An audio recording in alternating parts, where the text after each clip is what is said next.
Hi Scorpio, welcome to your October 2025 astrology forecast.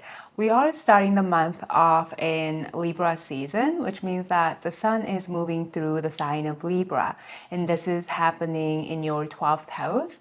So there is a spotlight on finding peace and inner sense of harmony through rest and solitude. But you also have a bit of opposing energy with Mars traveling through Scorpio in your sign. Mars rules, in traditional astrology, Mars rules the sign of Scorpio. So when Mars is moving through your first house in your own sign, you also have a lot of energy and drive and ambition to show up and be very assertive, which may be not comfortable energy for you, but Mars is the ruler of your sign, so it would feel natural.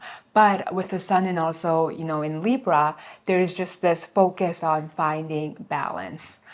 Make sure, you're recharging your energy and rejuvenating yourself with some solitude and rest as well. October is an interesting month. There is a lot of energy that is happening. And one of them is happening on October 4th.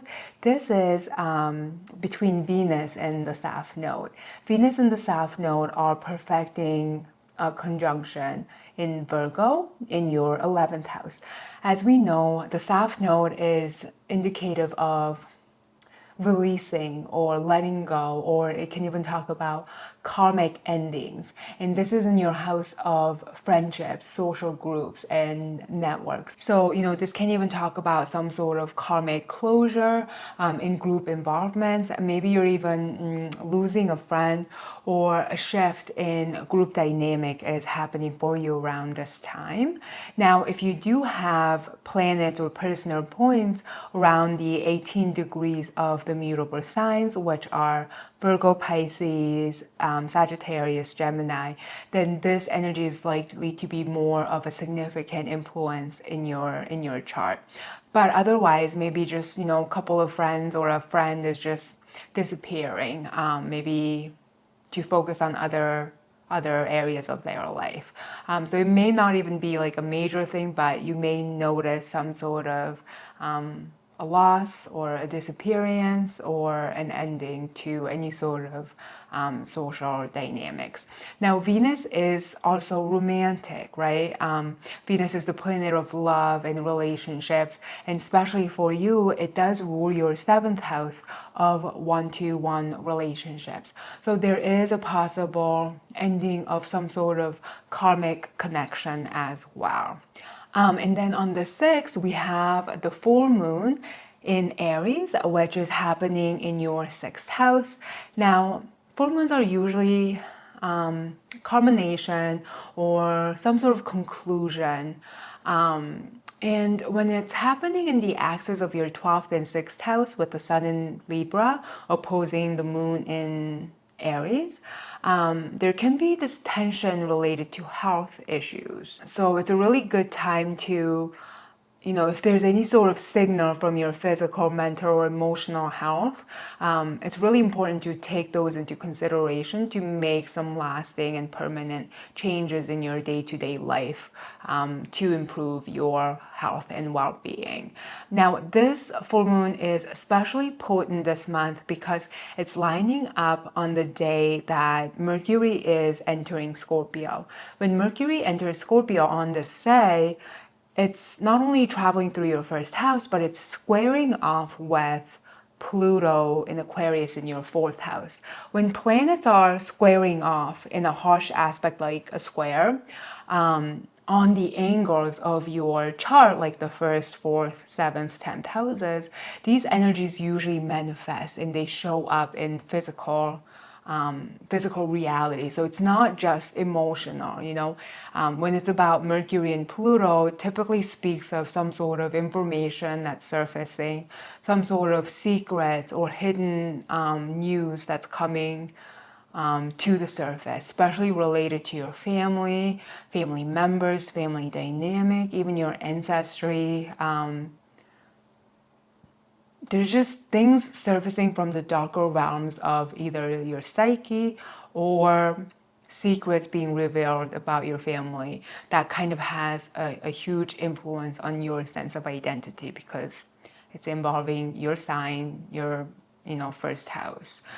Scorpio and Pluto are similar energies, especially in modern astrology. Scorpio is ruled by Pluto, so there is this similarities related to information that really has deep emotional impact on who you are. So when that kind of energy lines up with a full moon, you may, deal with some sort of instability, some sort of hardship when it comes to your mental, emotional, and psychological health, because the 6th and the 12th houses are really related to those sort of areas of our life.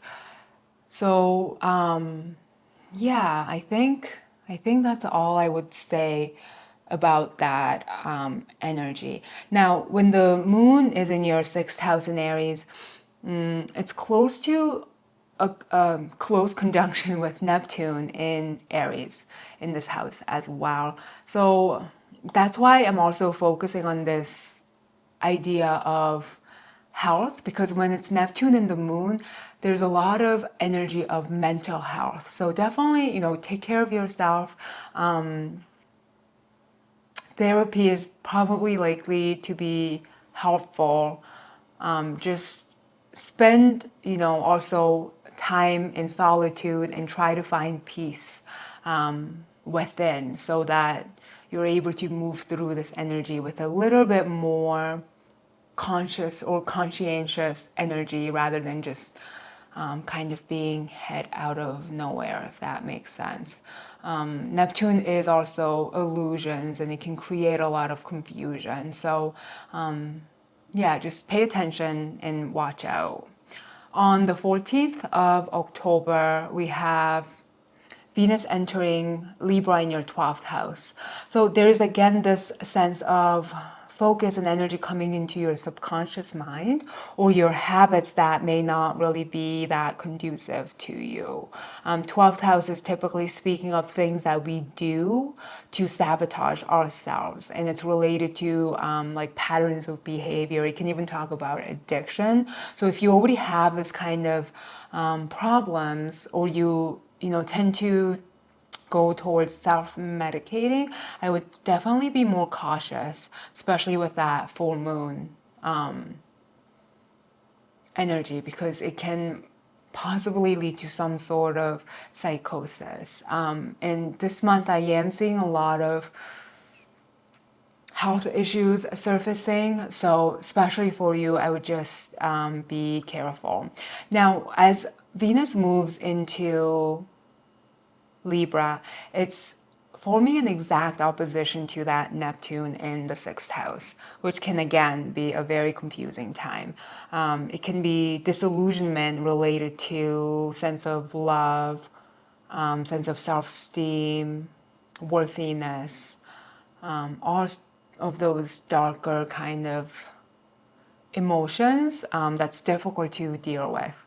On this day, Venus is actually forming a kite configuration, also involving that Pluto in your 4th house and Uranus on your 8th house. So when we talk about the 4th house, the 8th house, and the 12th house, these are water houses, and these are hidden houses. We're not always aware of exactly what it is that's happening around these houses. They're usually subconscious, they're usually related to our traumas, our fears, things we're not willing to face. So it can be very heavy, even though it is trine.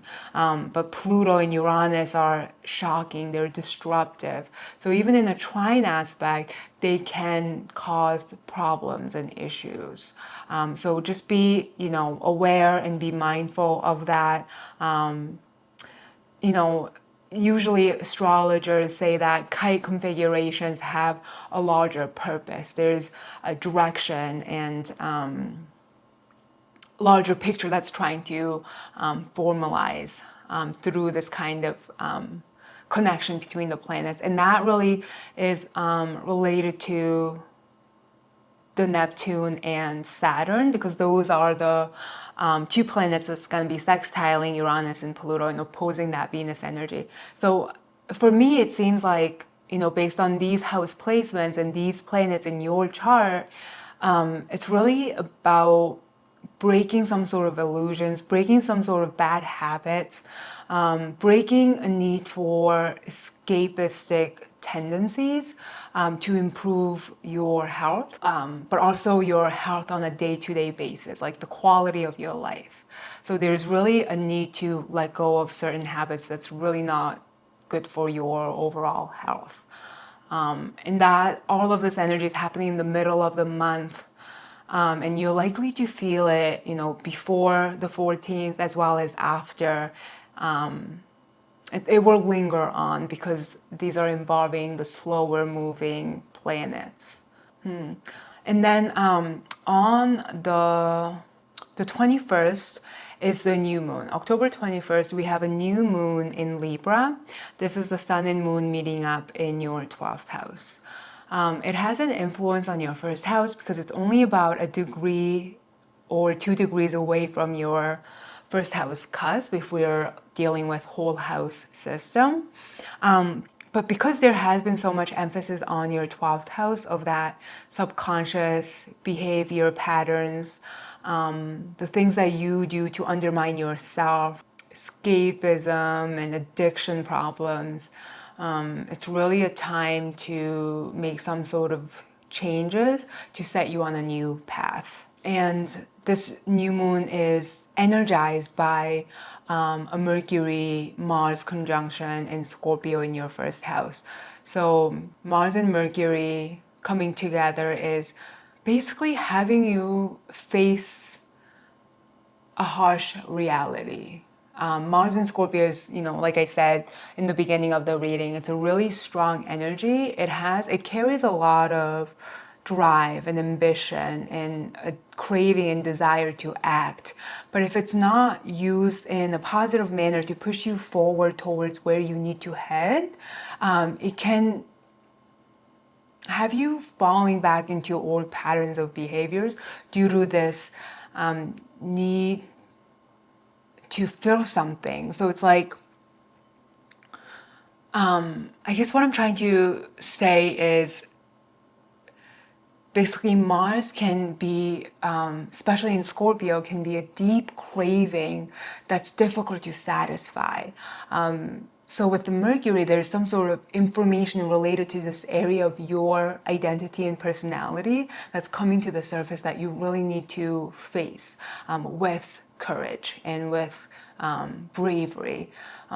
So this new moon not only is a new beginning, but it's really a powerful time to for you to face your own shadows. October is difficult for most of the signs I've read for so far, but it really feels like a challenging month for you because of this involvement with Scorpio energy and your 12th house just being reactivated over and over again by different types of energies and planets. But we are ending the month with a water grand trine that's happening on the 24th, and it's going to continue on until the 29th. It's probably going to be in effect and influence before the 24th and after the 29th. But from the 24th and 29th, it's going to be the strongest because the aspects are coming to an exact degree and exact perfection. And the grand trine is happening between Jupiter in your 9th house, Mars, Mercury in your 1st house, and Saturn, Neptune in your 6th house. So Jupiter in your 9th house is talking about some sort of, expansion and help and support through spirituality, religion, God, even mentors and gurus or people that you look up to, people that you possibly idolize. So if you kind of put your energy there, there's a lot of nurture and support there for you. Now with the Mars and Mercury in the 1st house, again, it's re-emphasizing that need to be honest with yourself. It's really confronting your own shadows. In all of this energy, the fact that it's happening in the sixth house is also, it's the fact that it's happening in water signs heightens emotional sensitivity and intuition. So you really need to trust your emotional awareness at the end of the month to kind of come out on the other side of the darkness that you may be faced with this month. And again, that Saturn and Neptune in Pisces in your sixth house is speaking about your health, your emotional health, your spiritual health. So there's support there for you that can really help you make the changes that you need to. I think that's where I'm gonna leave off. I feel like I had a lot of heavy energies for you, but definitely leave what does not feel like it's meant for you. It might be messages for other people, so only take what resonates and definitely ask for help. Jupiter is still in Cancer, so there is a lot of energy of support and nurture there for you, especially through spirituality. So if you follow any sort of spiritual practices, if you have any mentors or guides, definitely turn to them, meditate, ask for help, be clear on what it is that you need. And I think you can make big strides this month. Well, Scorpio, good luck this month, and I hope to see you soon again. Bye.